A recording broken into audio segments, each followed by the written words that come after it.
अवघे विश्वाच्या दर्शनासाठी व्याकुळ आहे तो मी श्री कृष्ण तुझ्या मातृ धन्य धन्य झालो भगवान. माझ्या पामराच्या घरी भगवंत तुम्ही आला. तुम्हाला मी नमस्कार करतो. कुंडलिका तू गतजन्मीचा राजा मुचकुंद या जन्मी भेटण्याचे मी तुला वचन दिले होते. फुकट स्वामी नंतर आई वडिलांची सेवा करणारा तू थोर तपस्वी होणार आहेस. कोणत्याही साधनेपेक्षा आई वडिलांची सेवा अधिक पवित्र व महान आहे. तुला जो वर पाहिजे तो मागून घे. हे परमेश्वरा तुमचं साक्षात मला दर्शन झालं यापेक्षा मला कोणता वर पाहिजे भगवंता. पण तुम्ही म्हणलाच एक वर मागून घे.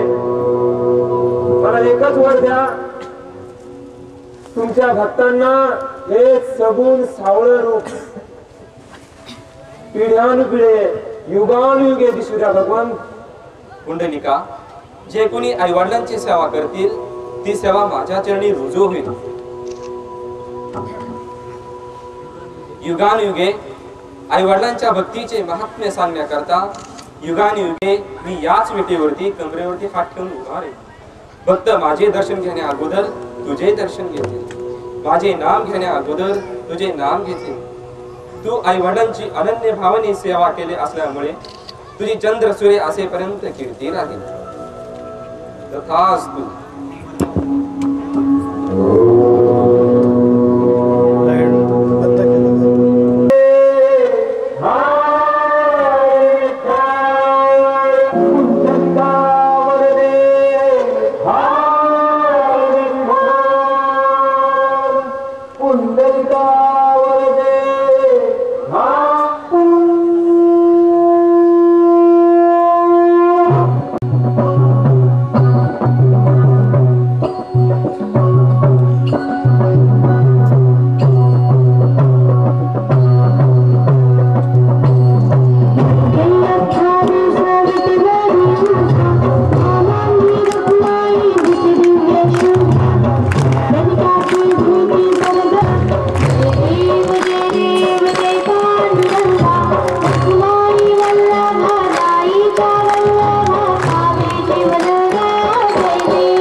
बघितला ना आमचा भक्त पुंडलिक, आवडला ना आमचा गाव, कसा छान होता ना. पण फार मस्ती करता तुम्ही बुवा. आमच्या गावाकडे न्यायचं म्हणजे तुम्हाला आता पुन्हा विचार करावा लागेल. परंतु आम्ही सांगितलेली गोष्ट तुम्हाला नक्की आवडली असेल. आई वडिलांची भक्ती केली पाहिजे, सेवा केली पाहिजे.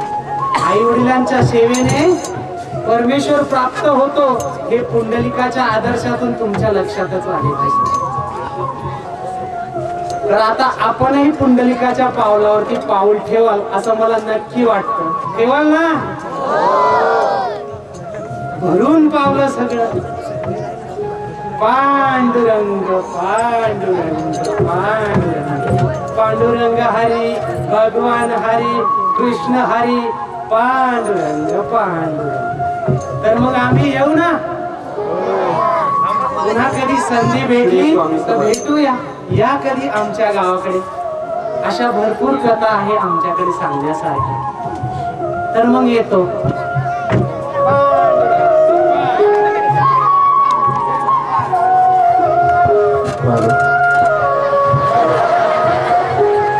Thank